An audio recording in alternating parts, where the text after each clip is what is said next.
We're here in Angkor Wat, and today I'm going to be explaining Solana to Pete. You may be wondering why the focus on Solana, right? Well, when I started with crypto, I was flipping NFTs on 3 different prominent blockchains, those being Ethereum, Cardano, and Solana. And after a while of using them and finding everything to be pretty confusing and scary to use, I just settled with Solana, and it was just so much easier to use than the rest of them, so much more friendly, and I just enjoyed actually using the chain. And so it's going to be the focus for sort of the rest of our series. And today I'm going to explain how it works to Pete, and there's quite a lot to know, so keep your wits about you. All right, let's go. What is Solana? Technical jargon. It's low latency, high throughput, cost efficient, smart contract layer 1 blockchain. And what's that in English?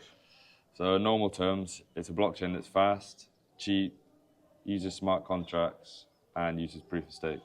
Nice. Yeah. Sick. All right, so let's sort of get into the weeds of it now. Yeah. Starting off with layer 1 blockchain.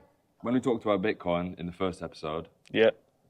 Bitcoin's blockchain is also a layer 1. A layer 1 is sort of like the foundational blockchain, right? Got you. So it's like the blockchain other coins go on. Yeah. Yeah. Well, it doesn't, not necessarily like other coins go on, but it's basically like the base layer. Because Okay. in crypto you can have things like layer 3s and layer 4s and layer 2s. It just gets a bit ridiculous. But you have the foundational blockchain, and that's what a layer 1 is. What? So you can have a blockchain on a blockchain. Yeah. Right. So Solana's a layer 1 blockchain, right? Got you. And typically, layer 1 blockchain has its own native token. Like Sol. Yeah. So Bitcoin blockchain has BTC. Yeah. That's the token which validators, the miners earn for mining blocks, Yep. and which people pay as a transaction fee to get their transaction included. Solana has Sol. That's well. Yeah, Which I just bought some of. you did. Bash. And Sol, you can basically pay transaction fees like Bitcoin. Yeah. You can use it for governance, so like voting on how the network's going to change in the future. Mhm. And the third thing is staking. We'll get onto that in a bit. All right, so next 2 things are high throughput and low latency. They're pretty similar kind of ideas, but high throughput is basically, or throughput is how much traffic at once can the blockchain handle. Yeah. So if you imagine a road, right, throughput would be sort of the number of lanes on a road, like how Got you. much traffic can come at once. Like peak output, peak input. It's kind of, yeah. It can just handle a lot of data coming in at once, a lot of Right. transactions at once. And that's measured in transactions per second, Got you. TPS. TPS. Yeah. Yeah. And in the first episode, we talked about Bitcoin having 7 TPS. 7 or 70. 7. So it's pretty much nothing. It's pretty slow, yeah. Yeah. Whereas Solana averages between 2,000 and 4,000. Nice. So it's definitely a lot faster than Bitcoin, right? Yeah. And low latency or latency is sort of how quickly, when you submit a transaction, does it get confirmed. Solana's latency is a lot lower, which means the time for when you submit a transaction to when it gets to finality. Do you remember in the first episode I said for Bitcoin's blockchain, because you need, like, the more blocks that come after it, it gets more More secure. secure. Yeah. Yeah, so they say like on Bitcoin, like 6 blocks, so 60 minutes for it to get that transaction to get fully confirmed. Right. Whereas on Solana, each block is 400 milliseconds. Okay, so it's So fucking rapid. 6 blocks is like 2.4 seconds. Right. Yeah. So the time to get to that finality is a lot quicker. If we go back to the road analogy, it's like, so throughput's the number of lanes. Latency would be like the time taken to get on and off the motorway to get to your destination. Is there like a downside to that though as well? There's something called the blockchain trilemma, right? Trilemma. Yeah. Right. 3 problems, like a Yeah, triangle. yeah. You've got decentralization, Yep. speed, and security. Right. So So you got to kind of balance the scales. yeah, Solana's focuses on decentralization and speed. Right. Yeah, so latency, throughput, super important for sort of large-scale adoption, because if people are going to be using the chain, Yeah. you can't have something that's 7 transactions per second for all the apps and things that Solana's known for. Yeah. So if Bitcoin became like a global currency, it would become just like a bank where the transactions are actually like way later in the back end than the front end.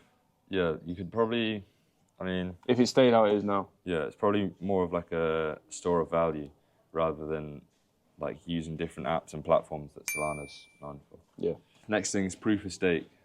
All right, so explain the difference between proof of work and proof of stake. Sure. So in episode 1, we talked about proof of work with Bitcoin, Bitcoin's blockchain.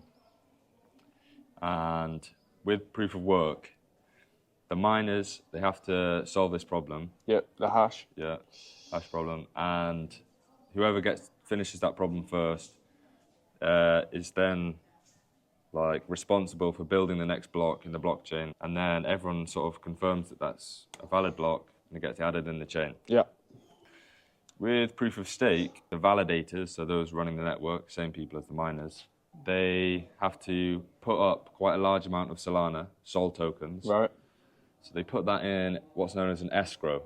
Got you. Which so is it's like a holding place. Yeah, it's like a vault. Yeah.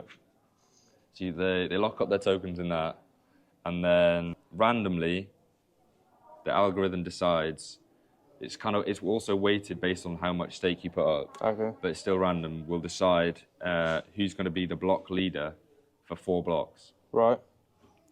So what power do you have as a block leader? So as the block leader, you're basically responsible for building the block. A bit like when the miner solves a problem and they're putting the block together for that one block.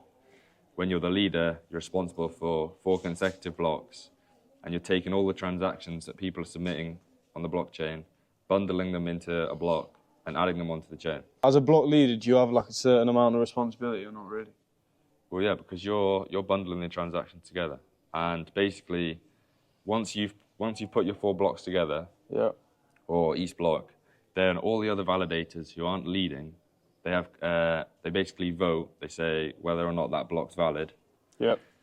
And if they say it's valid and it is valid, they get a credit, right? Okay. And at the end of what's known as the epoch, it's like a certain number of blocks. Yeah. The total number of credits is sort of added up from all the people that have led the blockchain. Yep. And then they can then redeem those credits for Sol tokens. So that's like Bitcoin miners earn Bitcoin, Solana nodes, the validators doing the leading, they earn Sol at the end.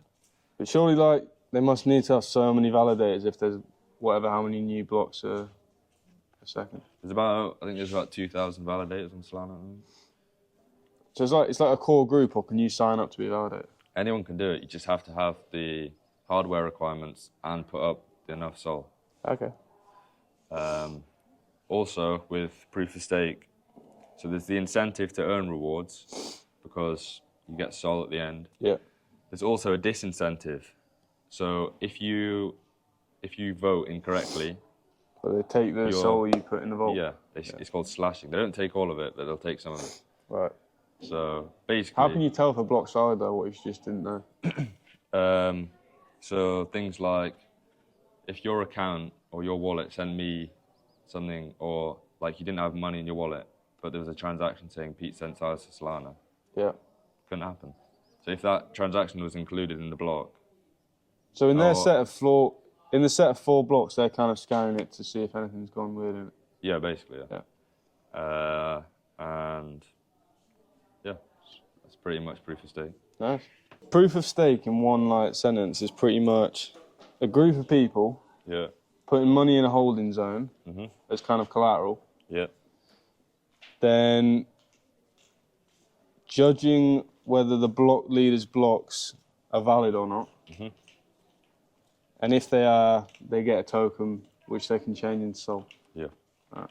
What an explain that one. Right, so you've got the validators saying if it's valid or not. Yeah. But who's like the judge of the validators to say if they voted right? Yeah, so you got the 2,000 validators, right? And they're all voting. Once 2/3 confirm a block, that's when it's like true. Got you. So it's about the majority saying yeah, it's valid, rather than like, If it's actually valid. yeah, Or not. it's about Is the it- majority. But you have the main blockchain like that ticking along. If a few validators have like an alternate view on what's going on, you get a fork, sort of like splits off from the main blockchain. Like a rogue party. Yeah. Yeah. But at a certain point, if it doesn't match up with the main one, or the majority carry on with the main one, then this fork disintegrates Dies and out. the main chain carries on. Okay. So a blockchain can have like forks coming off it. Yeah. So the last thing in that buzzword sentence was smart contracts, right? Right. So what's a smart contract?